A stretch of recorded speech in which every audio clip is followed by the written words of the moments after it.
자주 뵙네요. 네, 좋으시죠? 네, 네, 우리 너무 자주 뵈니까 제가 말씀 준비하기가 힘들더라고요. 네, 좀 떨어져서 말씀을 전해야지 또 제가 새롭게 준비를 하는데 오늘은 또 이제 주일 말씀과 잘 연결해서 우리가 정말 하나님의 자녀로서 어떻게 그 십자가의 길을 걸어가야 할지를 다시 한번 기억하고 붙잡고 나아가는 시간이 될 수 있기를 소망합니다. 네, 우리 말씀을 보도록 할 텐데요. 우리가 지난 주일 또 8월의 말씀을 통해서 정말 하나님의 자녀로서의 정체성은 하나님을 따라가는 사람들, 그렇죠? 우리는 다 그 하나님께서 걸어가신 예비하신 그 길을 쫓아가고 뒤따라가는 사람들, 그게 하나님의 자녀로서의 정체성이다. 그러면 무엇인가? 우리가 가장 중요한 것은 하나님의 아들 예수 그리스도가 그 십자가의 길을 걸으셨듯이 우리도 그 십자가를 따라가는 삶을 살아가는 것, 그게 바로 하나님의 자녀로서의 정체성이 될 수 있겠죠. 그러나요, 너무 중요한 것은요, 하나님께서 제가 지난 주일에 하나님의 자녀들에게는 유업, 참된 자유를 주었다고 하지 않았습니까? 그러니까요, 십자가를 따라가는 삶이 끌려가는 삶이 아니라는 겁니다. 억지로 힘들게 십자가를 지고 가는 삶이 아니라 자유롭게 기쁨으로 주님을 따라가고 기꺼이 십자가를 지고 가는 삶을 살아간다는 것이죠. 우리 다시 한번 주일의 말씀을 생각하면서 하나님께서 하나님의 자녀들에게 주신 그 자유가 무엇인지, 그 유업이 무엇인지를 한번 보도록 할 텐데요. 우리 갈라디아서 5장 1절의 말씀을 우리 한번 다시 한번 읽어보도록 하겠습니다. 5장 1절 말씀입니다. 시작. 그리스도께서 우리를 자유롭게 하려고 자유를 주셨으니 그러므로 굳건하게 서서 다시는 종의 멍에를 매지 말라. 아멘. 네, 자유란 무엇에 얽매이지 않는 것이라고 했습니다. 우리는요, 다 얽매인 채로 살아갑니다. 세상에서 어떤 것이 우리에게 구원을 주고 유익을 주고 이익을 줄까, 그것에 얽매여서 그것에 끌려다니는 것이 원래 우리의 인생들이었습니다. 죄라는 것은 우리를 끌려다니게 합니다. 그러나 우리를 너무나 불쌍히 여기시고 긍휼히 여기신 하나님께서 그 아들을 이 땅에 보내어 주심으로 더 이상 죄에 끌려다니는 죄인된 정체성으로 살아가지 않고 하나님의 자녀로서 자유롭게 마음껏 기뻐하며 살아갈 수 있도록 우리의 발걸음을 옮겨주셨다는 것이죠. 그래서 우리는 이제부터는요, 이런 삶을 살 수 있게 되었다라고 우리가 주일에 갈라디아서 5장 13절과 16절 말씀 속에서 확인을 했습니다. 우리 이것도 다시 한번 확인해 볼까요? 함께 13절과 16절 읽도록 하겠습니다. 시작. 형제들아, 너희가 자유를 위하여 부르심을 입었으나 그러나 그 자유로 육체의 기회를 삼지 말고 오직 사랑으로 서로 종노릇하라. 다시는 종의 멍에를 매지 말라. 네, 내가 16절 네, 시작. 내가 이르노니 너희는 성령을 따라 행하라. 그리하면 육체의 욕심을 이루지 아니하리라. 아멘. 네, 이 두 가지인데요, 원래 우리는 죄인으로서 죄에 끌려다닐 수밖에 없는 인생들이었다. 그러나 하나님께서 우리에게 자유를 주심으로 우리가 더 이상 그 육체의 욕심에 끌려다니지 않을 수 있게 되었다. 하나님께서 우리에게 주신 자유로 그 육체의 욕심을 선택하지 않을 수 있게 되었다. 그리고 우리는 이제는 다시 성령의 열매 맺는 삶, 성령을 따라 행하는 그 삶을 살아가는 것을 자유롭게 선택할 수 있게 되었다. 내가 이게 하나님께서 우리에게 주신 너무나 중요한 축복입니다. 우리가 선택할 수 있는 자유가 있다는 건 굉장히 중요한 축복이에요. 하나님께서는 인격적인 하나님이십니다. 그래서 우리가요, 정말 이 땅에서 자유롭게 살기를 원하세요. 그런데 이 땅은 여전히 죄와 죽음이 가득하죠. 그렇죠. 그러니 우리가 하나님의 자녀로서 살아갈 때 여전히 그 죄와 죽음이 보인다는 것이죠. 그러나 세상 사람들과 우리의 결정적인 차이는, 세상 사람들은요 자유를 선택할 수가 없습니다. 반드시 죄와 죽음만을 선택하며 그 길을 따라갈 수밖에 없어요. 그러나 하나님의 자녀들은요, 이 땅에 예수 그리스도 다시 오시기까지, 참된 하나님의 나라가 완성되기까지 그 자유로운 삶을 선택하며 성령을 따라 행할 수 있게 되었다는 것이죠. 자, 여기까지 말씀을 들었을 때 참 우리의 소망이 되고 기쁨이 됩니다. 아, 이제는 더 이상 내가 죄를 선택하지 않을 수 있게 되었구나. 그런데요, 실제로 우리의 삶의 현장은 그렇지가 않습니다. 그렇죠? 하나님께서 자유를 주셨음에도요, 욕심이 생기고요, 죄를 따라갈 때가 너무나도 많이 있다는 것이죠. 네. 왜 그럴까? 왜 그런 선택을 할 수밖에 없을까? 근데 제가 성경을 읽어보니까요, 어떤 성경 본문에도요, 너희들은 정말 무조건적으로 기쁘고 무조건적으로 죄를 짓지 않고 그렇게 살아간다라고 얘기하지 않아요. 자, 유다서 1장 3절을 한번 보도록 할까요? 유다서 1장 3절, 우리 이 말씀을 한번 읽어보면 좋겠습니다. 시작. 사랑하는 자들아, 우리가 일반으로 받은 구원에 관하여 내가 너희에게 편지하려는 생각이 간절하던 차에 성도에게 단번에 주신 믿음의 도를 위하여 힘써 싸우라는 편지로 너희를 권하여야 할 필요를 느꼈노니. 아멘. 우리 여기 힘써 싸우라라는 단어는 정말로 강한 어조의 단어입니다. 그냥 대충 싸우라가 아니에요. 이것은 마치 전쟁터에서 그 군사들이 목숨을 걸고 싸움을 하지 않습니까? 전쟁에서 지면 죽는 거죠. 그렇죠? 포로로 끌려가거나. 그러니까 생명을 걸고 싸우는 거예요. 근데 오늘 이 유다가 뭐라고 고백합니까? 저희뿐만 아니라 그 예수 그리스도의 복음이 정말 그 생생하게 살아 있었던 그 초대교회 당시의 사람들도 하나님의 자녀로 사는 것, 자유롭게 사는 것이 쉽지 않았다는 것입니다. 굉장히 어렵고 힘든 싸움을 싸워야지만이 그 자유를 누릴 수 있었다는 것이에요. 그래서 이렇게 강하게 이 유다가 편지로 권면을 하는 것입니다. 너희들 단번에 예수님을 믿었다. 근데 그 믿음을 가지고 어떻게 하라고 합니까? 싸워라. 그 육체의 정욕, 세상의 유혹, 그것들을 이겨내기 위해서 싸워야 한다. 그 하나님께서 주신 자유를 가지고 싸우는 삶을 살아가야 한다. 자, 그러면 왜 이렇게 싸워야 하는가? 하나님께서 주신 자유로 기쁘게, 즐겁게, 감사하게 그냥 살고 싶은데 왜 우리는 싸우는 삶을 살아가지 않으면 안 되는가? 우리 오늘 본문 속에 갈라디아 5장 11절에 이런 말씀이 있습니다. 우리 이 말씀도 한번 읽어보도록 하겠습니다. 시작. 형제들아, 내가 지금까지 할례를 전한다면 어찌하여 지금까지 박해를 받으리요? 그리하였으면 십자가의 걸림돌이 제거되었으리니.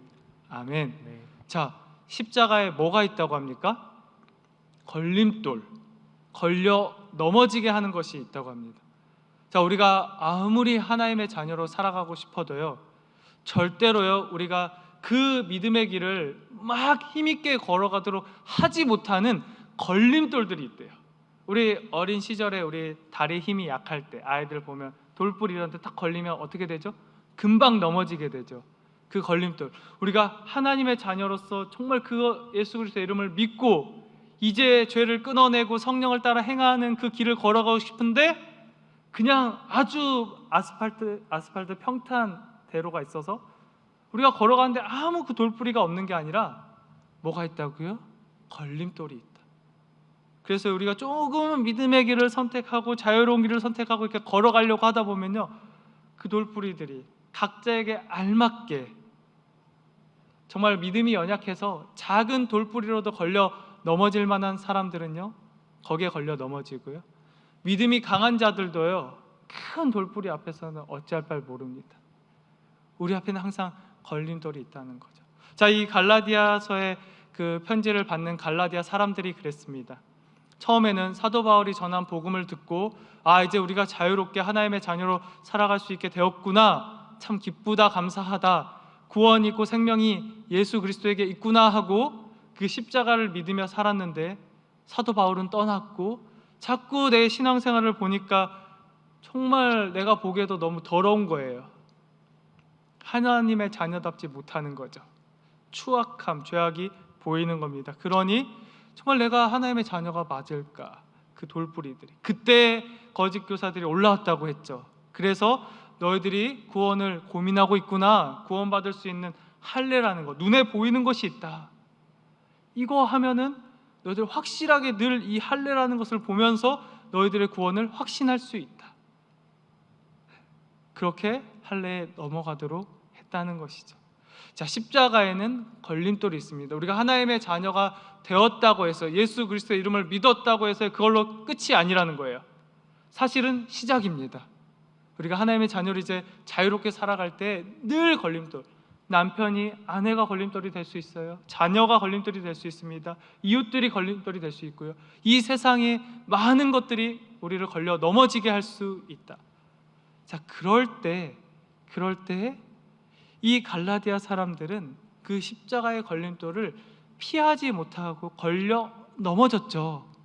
걸려 넘어진 그 갈라디아 사람들을 향해서 사도 바울이 뭐라고 얘기했는지 이 메시지를 귀 기울여야 합니다. 우리 갈라디아서 오늘 본문 5장 2절과 3절의 말씀입니다. 5장 2절과 3절의 말씀인데요, 우리 성도님들이 2절, 제가 3절을 읽겠습니다. 보라, 나 바울은 너희에게 말하노니 너희가 만일 할례를 받으면 그리스도께서 너희에게 아무 유익이 없으리라. 내가 할례를 받는 각 사람에게 다시 증언하노니 그는 율법 전체를 행할 의무를 가진 자라. 아멘. 자, 걸려 넘어졌어요. 그러니 일으켜 세워줘야죠. 그렇죠. 그래서요, 이들이 다시 깨달을 수 있도록 사도 바울이 편지를 쓰는데요, 너희들 할례 받으면 구원을 얻을 줄 아냐?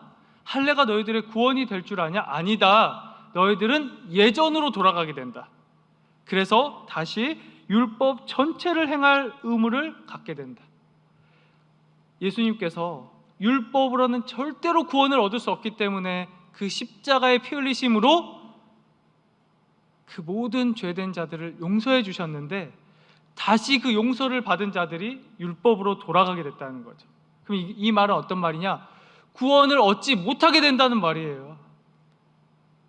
하나님의 자녀가 되었는데 다시 할례를 받고 율법으로 돌아가면 너희들 그것은 구원받은 자의 모습이 아니라는 거죠. 굉장히 중요한 메시지입니다.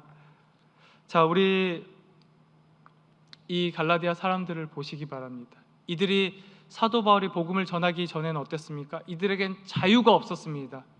죄와 죽음 아래서 살아가다가 그냥 죽어버릴 사람들이었어요. 근데 그 영혼을 불쌍히 여겨서 사도 바울이 그들에게까지 나아가서 복음을 전해서 그들이 하나님의 자녀가 되는 권세를 얻게 했죠. 그래서 이들이 이제 하나님의 자녀로서 살아가게 되었는데, 다시 세상에 소망을 두고 세상에서 구원을 얻을 수 있다고 여기게 된 것입니다. 자, 이 세상 사람들을 한번 바라볼까요? 이 세상 사람들은 자유가 없죠. 그래서요, 세상의 것이 구원을 나에게 줄 수 있다고 믿습니다. 지금 2021년도에 우리가 살아가고 있는데 무엇이 우리에게 구원을 준다 여기는가? 가장 중요한 거, 우리가 가장 귀하게 여기는 거 뭐죠? 돈입니다. 돈. 여러분, 돈 정말 필요한 거 아닌가요? 그렇죠? 돈이 없으면 살 수 없습니다. 맞지 않습니까? 그런데요, 이 갈라디아 사람들요, 무엇이 나를 구원해 줄 것인가? 그때 할례를 받으면 구원을 얻을 수 있다 얘기하니까 넘어갔어요. 자, 지금 이 시대 볼까요? 지금 제가 너무 죄송하고 중요한 메시지를 하는데요, 이 세상 사람들은요, 돈이 없으면은 우린 살 수 없다라고 얘기하고요, 돈이 우리를 구원한다고 얘기하고 있습니다. 그래서요, 많은 세상의 사람들은요, 오로지, 지금 보십시오, 대한민국 사회도 오로지 돈이 우리를 구원할 것처럼 여기면서 다 그렇게 살아가고 있어요. 그래서 어떤 일들이 발생하고 있냐면요, 굉장히 세상이 말하는 그 기준에 합당한 그 부를 소유하지 못한 사람들은 구원받지 못한 사람들처럼 여겨집니다. 가정 안에서 엄청난 불화들이 일어나고 있다고 하는데요, 자산을 소유했는가? 소유하지 못했는가? 그 선택의 기점에서 옳은 선택을 하지 못한 것처럼 여겨지는 가정들은 굉장히 많은 불화를 겪고 있다고 합니다. 세상은요, 돈이 우리를 구원한다, 돈이 반드시 필요하고 돈이 없으면 죽음이다 얘기하고 있습니다. 그래서요, 이 땅의 많은 크리스찬들도요, 돈을 바라봅니다. 돈을 따라갑니다. 그렇지 않습니까? 아니, 저도 그래요. 목회자인 저도 그렇습니다. 돈이 너무나 중요하다고 생각되고 돈을 따라갈 때가 많이 있습니다. 그러나 우리 정말 깊이 오늘 이 수예배 시간에 영적인 도전을 한번 해보시길 바랍니다. 돈이 정말로 우리에게 구원을 가져다 주는가? 내가 지금 돈 때문에 어떤 감정을 가지고 살아가고 있는가? 여러분, 이거 너무 중요한 질문입니다. 세상에 많은 사람들이요, 돈을 소유하는 것에 목적을 두고 살아가고 있습니다. 소유하는 것, 가지는 것. 그런데요, 하나님의 자녀들도요, 돈을 소유하는 것, 자산을 소유하는 것에 동일하게 목적을 가지고 살아가고 있는 것 같아요. 돈을 성실하게 버는 것 너무나 중요합니다. 우리는 하나님의 자녀로서요, 이 땅에서 성실하게 살아야 돼요. 맞아요. 그렇지만요, 그 자체가 목적이 되어서는 안 되는 거예요. 돈 자체가 목적이 되어서는 안 된다. 그러면 어떤 의미인가? 이 의미는 어떤 의미인가? 내가 무엇을 위해서 지금 돈을 소유해야 하는가를 그리스도인들은 분명히 알아야 한다는 것입니다. 돈만 있으면 구원받는다는 것이 아닙니다. 하나님께서 우리에게 그 물질을 허락하신 이유는요, 그거를 정말 옳고 바른 목적으로 사용하도록 하기 위함이라는 것이죠. 근데 내가 거기에 대한 분명한 목적을 가지지 않고 단지 내가 있고 없음으로 인해서 좌절하고 낭망하거나 기뻐하거나 감사하고 있다면 오늘 돌이켜 보셔야 됩니다. 이게 갈라디아 사람들의 고민이었어요. 왜 할례가 뭐길래 거기에 이렇게 빠져 있나? 그렇게 가볍게 볼 문제가 아닙니다. 자, 제가 돈이라는 문제를 가져갔어요. 굉장히 어려운 문제죠. 근데 점검해 볼 수 있습니다. 내가 단지 돈을 소유하는 것으로 만족하고 있는가? 내가 왜 돈을 버는가? 내가 왜 자산을 소유하는가? 무엇을 위해서? 거기에 대한 고민과 질문이 있어야 되고 방향이 있어야 됩니다.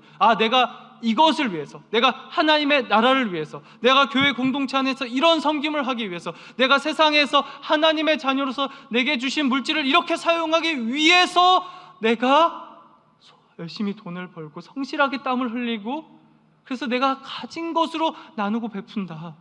거기에 대한 목적을 잃어버리면요, 우리도 끝없이 세상 사람들처럼 소유하는 것 자체에 목적을 두고 살아가게 된다는 거죠. 그러나 하나님의 자녀는요, 돈을 단지 소유하는 것, 그것으로 내가 되었다라고 여기지 않는다는 것입니다.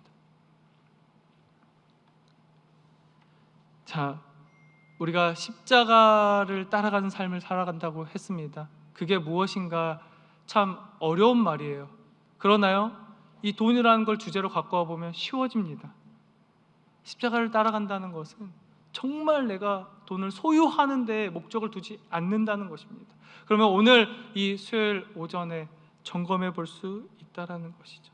자, 그러면 어떻게 내가 돈의 소유를 두고 십자가가 아닌 다른 것에, 세상의 것을 따라가는 것에 목적을 두고 살지 않고 정말로 예수님의 자녀로서 살아갈 수 있는가? 저는 오늘 본문과 관련 본문을 통해서 두 가지로 그것을 제시해 보려고 합니다. 어떻게 우리가 세상에 마음 빼앗기지 않고 그 선한 싸움을 싸우고 승리할 수 있는가? 첫 번째는 바른 고백입니다. 뭐라고요? 바른 고백. 자, 우리 로마서 10장 9절에서 10절을 한번 같이 읽어보도록 하겠습니다. 너무 중요한 구절입니다. 로마서 10장 9절에서 10절 천천히 읽어보도록 하겠습니다. 시작. 내가 만일 내 입으로 예수를 주로 시인하며 또 하나님께서 그를 죽은 자 가운데서 살리신 것을 내 마음에 믿으면 구원을 받으리라. 사람이 마음으로 믿어 의에 이르고 입으로 시인하여 구원에 이르느니라. 아멘. 네, 여기에서 내 입으로 예수를 주로 시인하여라는 단어가 나오는데요.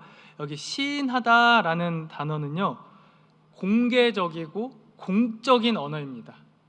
뭐라고요? 이 시인하다라는 건요, 여러분들이 속으로 나 예수님 믿습니다 라는 이런 의미가 아니고요, 아주 공개적으로 공적으로 나는 하나님의 자녀입니다, 나는 예수 그리스도를 믿는 사람입니다 라고 말하는 거라는 거죠.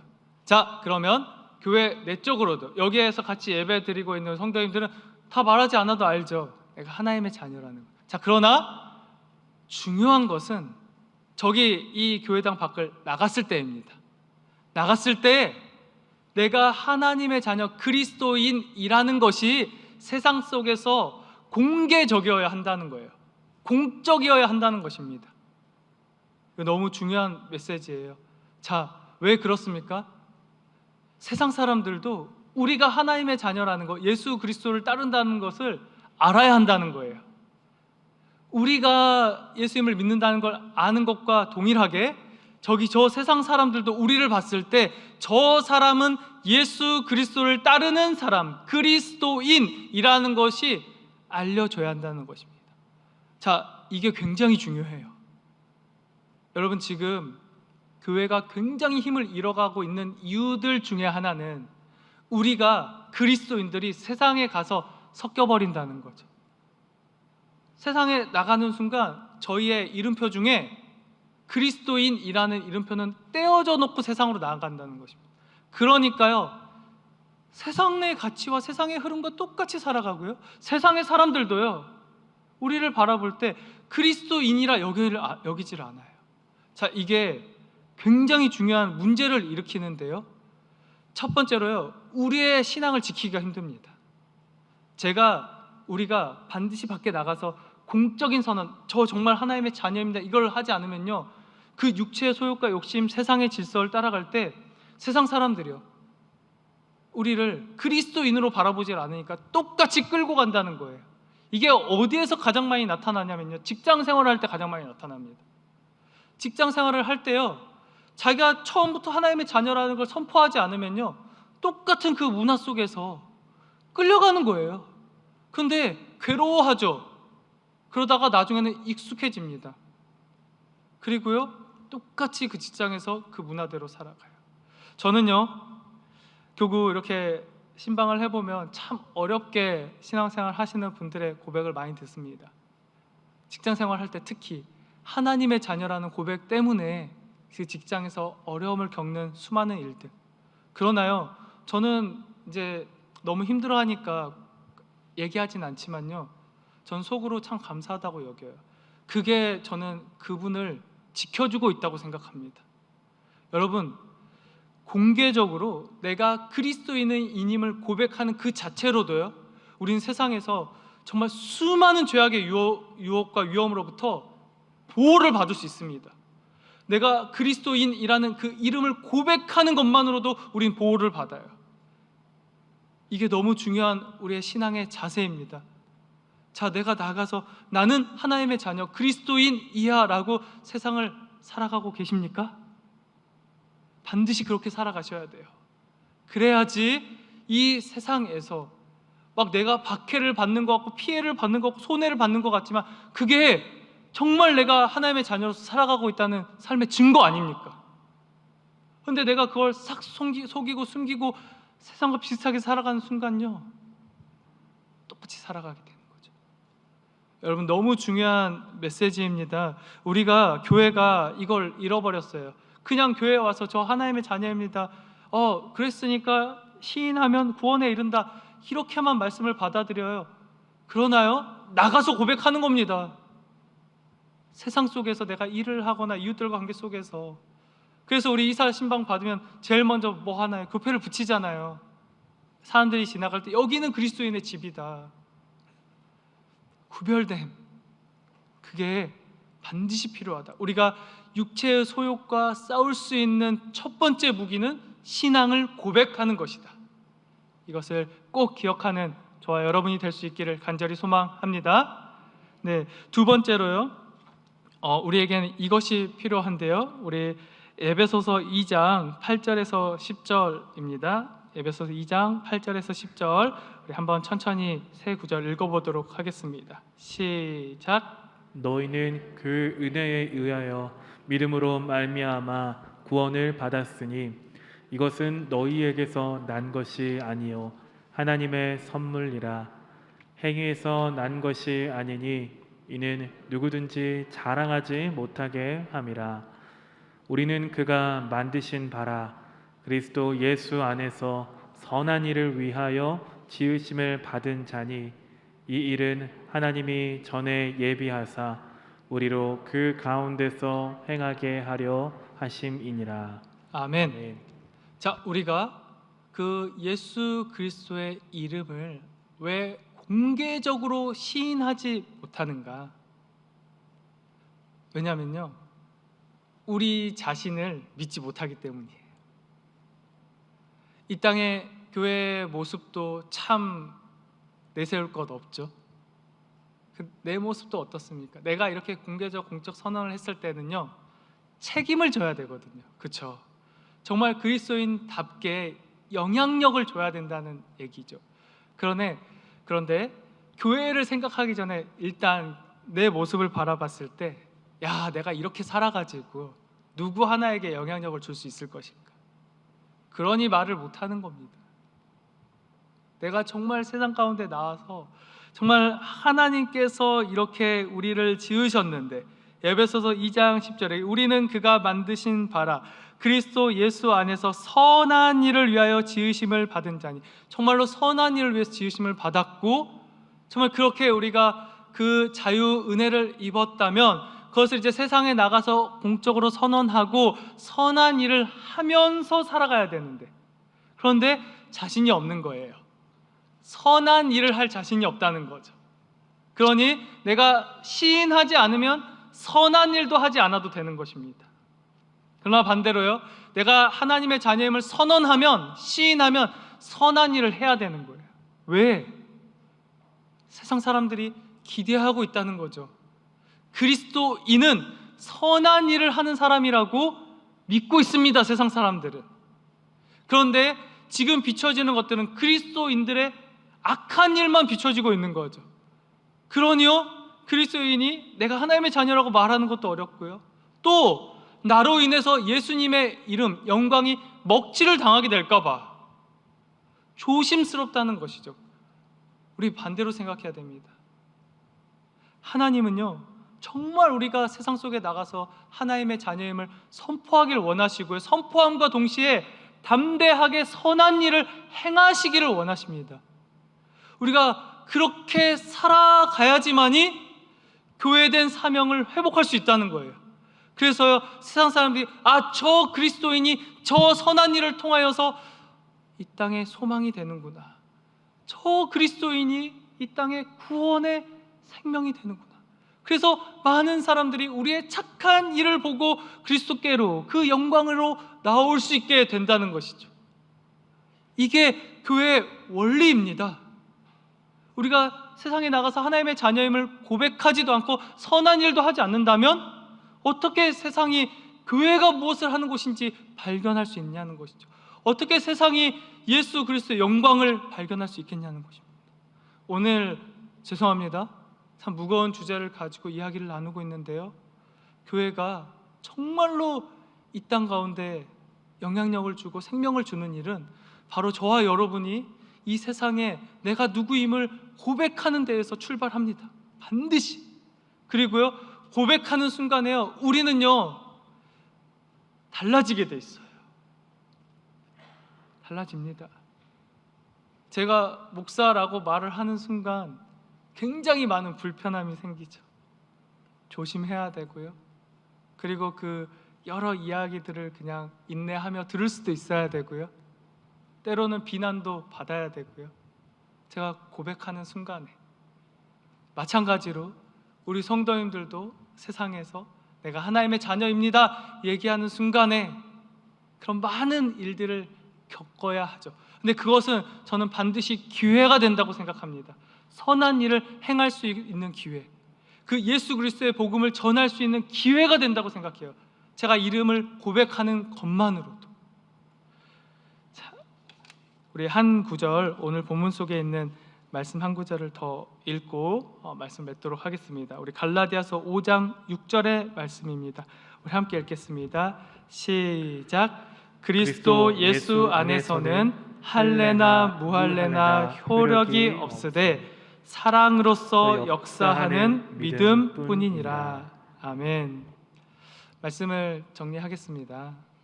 하나님의 자녀, 그 하나님께서는 그 예수 그리스도의 십자가 죽음과 부활하심을 믿는 사람들에게 하나님의 자녀가 되는 권세를 주셨다고 했습니다. 그래서요, 그 예수 그리스도의 이름을 믿는 우리가 이제는 하나님께서 주신 그 유업, 참된 자유를 가지고 살아갈 수 있게 되었다. 그렇죠? 그래서요, 참된 자유를 얻게 된 하나님의 자녀들은, 이 세상의 사람들은요, 죄를 끊어내지도 못하고 죽을 수밖에 없는 거기에 끌려다니는 인생인 것과 반면에 우리도 마찬가지입니다. 죄에 끌려갈 수도 있고 죽음을 두려워하지만 그것과 이제 싸울 수 있는 능력, 선한 싸움을 할 수 있는 그 힘을 갖게 되었다. 완전히 자유함을 얻은 게 아니라 세상 사람들은 할 수 없는 선택, 그 어둠과 싸울 수 있는 선택을 할 수 있게 되었다. 우리가 정말로 그런 자유를 얻은 자로서 살아가고 있는지를 점검해 보려면 두 가지가 필요하다. 첫 번째, 내가 정말 하나님의 자녀라는 신앙의 고백이 내적으로 외적으로 있는가? 누가 보더라도 내가 그리스도인이라는 것이 고백되어지고 있는가? 여러분의 주변의 사람들이 여러분을 다 그리스도인으로 알고 있는가라는 것이죠.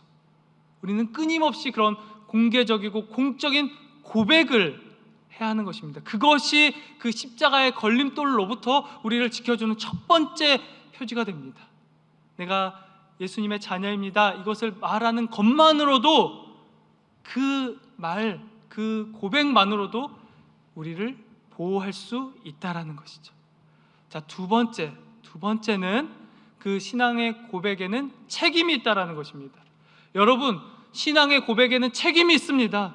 하나님의 자녀로 살아가는 것에는요, 권리하고 특권만 있는 것이 아닙니다. 반드시 책임이 있어요. 무슨 책임? 선한 일을 할 책임. 우리의 믿음은요, 오늘 갈라디아서 5장 6절의 말씀처럼 사랑으로서 역사한다는 것입니다. 그러니까 내가 예수님을 믿습니다 라는 것은요, 반드시 세상 가운데서 사랑의 역사가 있다라는 것이에요. 자, 사도 바울이요, 다른 사람들에게 복음을 전하는 그 선한 일을 하기 위해서요, 엄청난 그 여행을 떠나게 되죠. 제가 이거를, 그 바울의 수고를 대한민국 지도로 한번 얘기를 해볼게요. 자, 광주가 본거지예요. 광주에서 출발을 했어요. 대전 갑니다. 광명 거쳤어요. 서울 왔어요. 서울에서 내려가는데요, 대구로 내려갑니다. 울산 가고요, 부산 갔어요. 자, 1차 여행, 전국을 도는 1차 여행을 마쳤습니다. 그러면요, 부산에서 광주로 가는 게 제일 빠르죠. 그렇죠? 이제 여행을 마쳤으니까 광주로 가면 되잖아요. 그런데요, 부산에서 광주로 가지 않습니다. 다시요, 저기 부산에서부터 울산, 대구, 서울, 광명, 대전, 그렇게 해서 광주로 와요. 사도 바울의 1차 선교 여행이 그랬다는 것이에요. 쭉 가서 부산에서 광주로 오면 끝나는데, 이 사람이요, 부산에 있으면서 대구 사람은 지금 어떡하지? 서울 사람은 어떡하고 있지? 내가 복음을 전했는데 제대로 그 신앙생활 하고 있는지 궁금해서요, 다시 되돌아간다는 거예요. 이게 사랑이라는 겁니다. 우리가 하나님의 자녀로서 신앙의 고백을 했다면요, 수고를 해야 되는데요, 일을 해야 되는데요, 사랑으로 하는 거예요. 어떻게 이걸 합니까? 나 1차 여행 보내는 게 목적인 사람은요, 여행 끝났으니까, 나 선교 여행 마쳤으니까 광주로 돌아가는 게 사람이죠. 사역하는 거죠. 근데 정말 사랑으로 일하는 사람들은 다시 돌아가 본다는 겁니다. 그리고 그 모든 여정을 마치고 돌아왔는데요, 그 복음을 전했던 사람들이 할례라는 것에 마음을 빼앗겨서 복음을 잃어가고 있다는 소식을 들으니까 다시 편지를 쓴다는 거죠. 여러분, 이게 사랑의 역사입니다. 여러분이 정말로 이 땅 가운데 살아가면서 수고를 하는데, 저는 저와 여러분이 사도 바울처럼 사랑할 수 있기를 간절히 소망합니다. 여러분, 정말로 이 믿음 생활, 신앙 생활을 한다는 건요, 어려운 거예요. 불편한 거고요, 에너지를 쏟는 거라는 거죠. 그런데 자꾸 이 복음에 우리가 해야 될 사랑의 역사, 거기에다 에너지 내야 되는데 그거를 하지 않으니까 자꾸 다른 데에 에너지를 쏟고 있는 거예요. 세상 사람들처럼 죄의 욕심을 채우는 데 에너지를 쏟는다거나, 내 소유를 불리는 데 에너지를 쏟는다거나, 그러니 예수 그리스도의 이름을 세상에 선포할 이유가 없다는 거죠. 그러지 않아도 살기에 충분하니까. 여러분, 제가 좀 메시지를 정리합니다. 우리 이 수요예배 이후의 기점에 정말 저와 여러분의 삶의 자리에 신앙의 고백이 있기를 원합니다. 공적인 선언, 저는 예수님의 자녀입니다. 세상을 살아갈 때 그것이 일상화되고, 그럼 뭔데? 너 예수님의 자녀인데 뭔데? 그래서 예수님의 자녀로서 그 세상과 마주하는 사람들에게 선한 일을 하는 사람, 사랑의 역사를 하는 사람, 그래서 그들도 나의 모습을 보고 예수님께로 돌아오는 그런 놀라운 복음의 열매, 아름답게 맺어갈 수 있는 저와 우리 반석의 성도님들의 삶이 될 수 있기를 간절히 축원드립니다. 네, 우리 이 시간 주신 말씀 생각하면서 우리 잠깐 몇 가지 기도로 나아가도록 하겠는데요, 정말 중요한 도전이라고 생각됩니다. 다시 한번 돌아볼 수 있기를 소망합니다. 나는 삶의 자리에서 내적으로 외적으로 정말로 예수님의 자녀라는 그 신앙의 고백을 하면서 지금 살아가고 있는가? 정말 나의 삶 가운데 세상 속에서는 세상 사람들과 똑같이 살아가면서 그리스도인이라는 이름표를 잠시 떼어놓고 있지는 않는가? 주님, 제가 정말 어디서든지 그 신앙의 고백, 나의 입술로 내가 예수님의 자녀임을 시인하는 삶을 살아갈 수 있도록 인도하여 주시옵소서. 우리가 오늘 이 시간 들은 말씀을 따라서, 그래서 내가 예수님의 자녀라는 것을 고백하고 선한 일을 위하여, 사랑의 일을 위하여 살아가게 하옵소서. 우리 먼저 이렇게 함께 고백하며 나아가도록 하겠습니다. 기도하겠습니다.